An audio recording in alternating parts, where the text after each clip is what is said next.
Um projeto como o da UTI respiratória do INCOR e a disseminação de suas práticas requer a adoção de protocolos bem estabelecidos. No episódio de hoje, o professor Carlos Carvalho nos conta como foram feitos estudos e discussões para o desenvolvimento deles. Acompanhe a seguir. A UTI respiratória ela foi criada em 1982, no Hospital das Clínicas. Então, a partir daí, ao longo dos anos, fomos selecionando profissionais, médicos, enfermeiros e fisioterapeutas, principalmente fisioterapeutas e médicos envolvidos com a ventilação mecânica, que se interessassem em gerar conhecimento, gerar pesquisas. Desenvolveram teses, desenvolveram pesquisas relacionadas à ventilação mecânica e ao tratamento da insuficiência respiratória. Então nós fomos adquirindo durante anos, décadas, conhecimento, e esse conhecimento foi apresentado, foi publicado nas melhores revistas científicas desse tema. Então, que culminou com a geração de pelo menos 2 estudos que eu consideraria 2 estudos que foram seminais no sentido de mudar a ventilação mecânica no mundo. O primeiro estudo foi a tese do Marcelo Amato, que eu fui o orientador, que desenvolveu essa estratégia protetora de ventilação mecânica para um tipo de insuficiência respiratória chamada síndrome de desconforto respiratório agudo. Essa insuficiência respiratória tinha uma mortalidade no mundo inteiro na faixa de 60%. Apesar das indústrias desenvolverem equipamentos, ventiladores mega sofisticados, microprocessados, com diferentes técnicas de ventilação, a mortalidade continuava na faixa de 60%.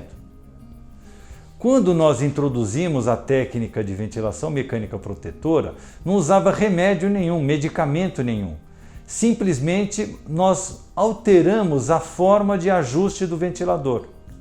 E isso fez com que numa população relativamente pequena de pacientes, pouco mais de 50 pacientes, nós conseguimos aumentar a sobrevida para o dobro, ou seja, praticamente reduzimos a mortalidade dessa síndrome para metade. E isso mudou a ventilação mecânica no mundo. E aí surgiram vários outros trabalhos, mais de uma dezena de trabalhos no mundo inteiro, agora não só com 50 e poucos pacientes, mas como centenas de pacientes em diferentes países, confirmando a nossa hipótese, a nossa técnica.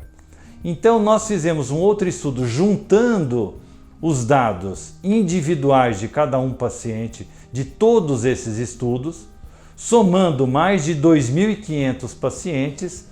Então foi uma análise de um banco de dados e que nós vimos que uma determinada indicador fisiológico chamado pressão de distensão poderia ser o marcador dos pacientes que evoluiriam mal ou evoluiriam bem. Então nós publicamos um segundo estudo, esse em 2015, que mostrava que esse marcador, quando ele é adequadamente ajustado, ele interferia na evolução do paciente. Ele poderia ser um indicativo de uma chance maior de sobrevida se fosse levado em conta esse indicador. Então esses 2 estudos nossos foram muito marcantes. Então nós, de alguma forma, estávamos cacifados para fazer uma proposta mais agressiva. Então, em 2017, quando nós apresentamos essa proposta, nós já tínhamos um histórico de pesquisa e de assistência clínica que nos respaldou para fazer isso e convencemos o secretário da Saúde, o governador da época, a nos dar essa oportunidade.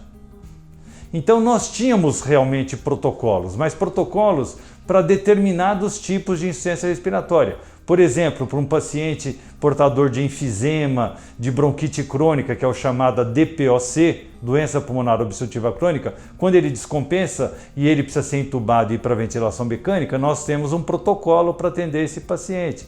Quando um paciente faz uma pneumonia grave e desenvolve uma septicemia e acaba tendo essa síndrome de desconforto respiratório, nós temos um protocolo para esse tipo de paciente. Quando um asmático, um paciente com fibrose de pulmão, um paciente com um edema agudo por um problema cardíaco, com hipertensão pulmonar, ou seja, toda essa gama de causas possíveis de insuficiência respiratória, nós tínhamos protocolos. E aí, em fevereiro, fomos atropelados pelo tsunami da Covid-19.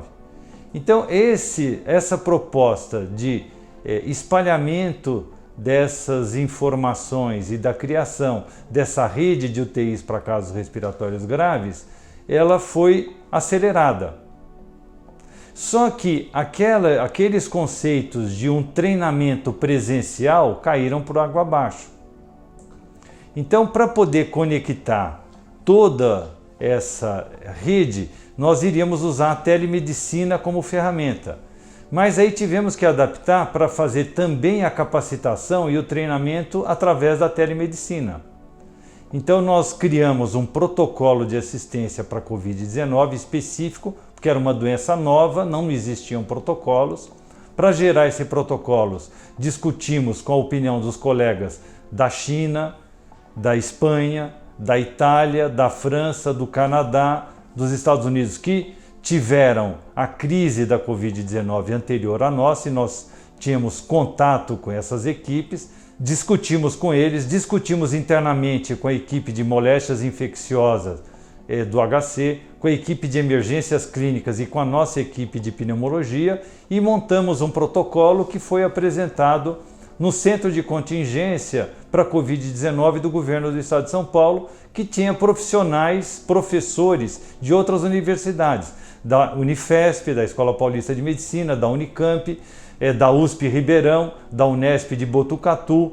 Então tinham profissionais de diferentes universidades que validaram o nosso protocolo. Nós tínhamos já um protocolo, nós tínhamos expertise, nós tínhamos professores para difundir essas informações, mas precisávamos ter uma plataforma.